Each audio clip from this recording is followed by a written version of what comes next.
he crawled up the stairs. This event occurred a little over a year ago, and I still haven't been able to even begin to get over it. I'm a 22-year-old 5'4" female, and at the time, I was 21. My family and I had recently moved to a new town that was a fair amount more rural than the town I had previously lived in, and our new house was a large, ranch-style house with a basement. I was home from college, and my parents had left for the week to celebrate their wedding anniversary with their friends who lived several hours away. Before I continue, I'll give a quick layout of the house so that you'll be able to imagine the setting a bit more clearly. There were 3 doors which led into the house, one on the front porch, a sliding glass door on the back porch, which did have a lock and floor-length curtains for privacy, and another door on the other side of the wall from my bedroom which led into the garage and basement. When you walk out of my bedroom and turn, you can see all the way across the house, kitchen, living room, dining area, to the door of my parents' bedroom, and the stairs leading up from the basement.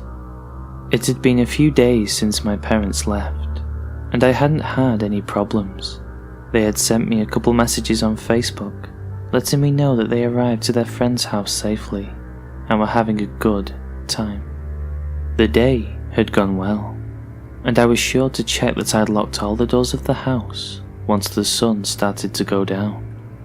It was about 11 PM, and I was doing my nightly routine of laying in my bed and messing around on the computer, when I suddenly got this sinking feeling of dread.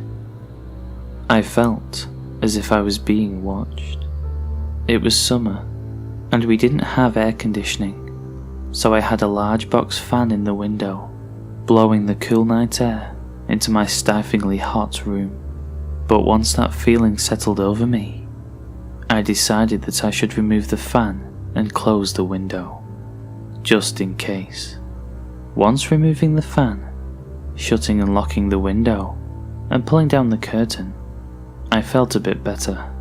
However, I still couldn't shake the feeling of dread. I lay back in bed and tried to continue what I was doing, though I didn't put my headphones back on. After a few minutes, I began to hear something that sounded like light scratching. I sat still in bed, listening to the sound, trying to pinpoint what it was, and if I recognized it at all. Our new house, although relatively close in distance to our neighbours, had a fair amount of forest around it. So, I thought the scratching may have been an animal, or someone's dog that got loose and wanted to come inside. After a few minutes, the scratching stopped, and everything returned to silence. I figured that I was probably right, and that it must have been an animal. My relief was short-lived, as soon after the scratching stopped, from the other side of the wall, I began to hear slow footsteps descending into the basement. This is when I knew I was completely fucked. There was no way I could get out of the house without walking past the basement stairs. We didn't have a house phone, and at the time, I was in the process of getting a new cell phone, because mine was broken. I sat there for a few seconds, wondering what the hell I should do. I knew that I would need to get out of the house as soon as possible, and that the more time I wasted, the worse it would be for me. I contemplated popping the screen out of my bedroom window and jumping out, but it was far enough off the ground that there was a good chance I would end up getting hurt if I did. Not to mention that if I jumped out of my window and hurt myself, I wouldn't be able to run for help, and I would be right next to the door that whoever was in my house had gone in through. So, I decided to very carefully and quietly open my door and peek out around the corner, and if the coast was clear, I would make a mad dash for the front door and sprint to my neighbour's house. I very slowly opened my bedroom door, letting my eyes adjust to the darkness of the house before creeping around the corner and looking to see if I was safe to make a run for it. What I saw nearly made me vomit. As my eyes scanned the house, I noticed that something was off. I squinted hard as I looked over at the basement stairs and was able to make out the shape of a man.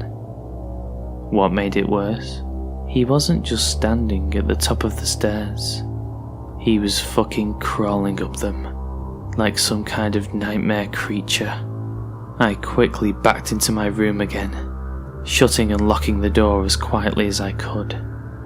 I didn't think he'd seen me, but there was no way that I was going to make a run for it now. My only choice was to pop the screen and jump out of the window. As I was unlocking and opening my window, I heard the handle to my bedroom door turn. Once the man realized it was locked, in a sickeningly sweet sing-song voice he cooed, "I know you're in there." This was followed by a loud cackle, and what I can only imagine was him throwing himself at full force against my door.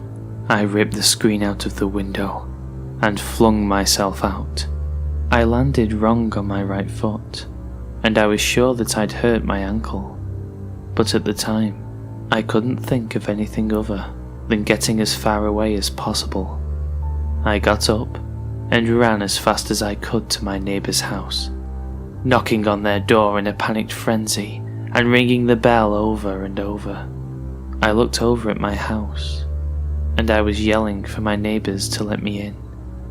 And I swear to fucking God, I could see the man standing at my window, waving at me.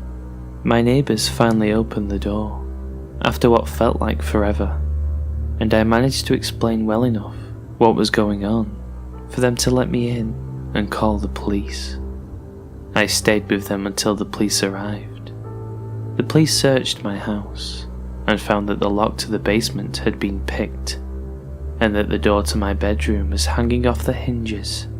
They weren't able to find the man anywhere, and because I had only seen him for a split second in the dark, I couldn't provide them with a good description of him.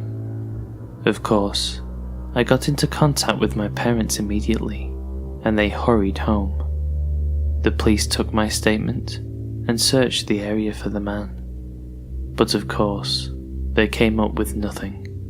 After this event, my parents and I were sure to add deadbolt locks to the door leading into the basement, and to the door leading out of the basement to the rest of the house. They also helped me pay to get a new phone. But what really bothers me about all of this is that nothing was stolen. There wasn't even any evidence that the guy had looked through anything while he'd been in my house.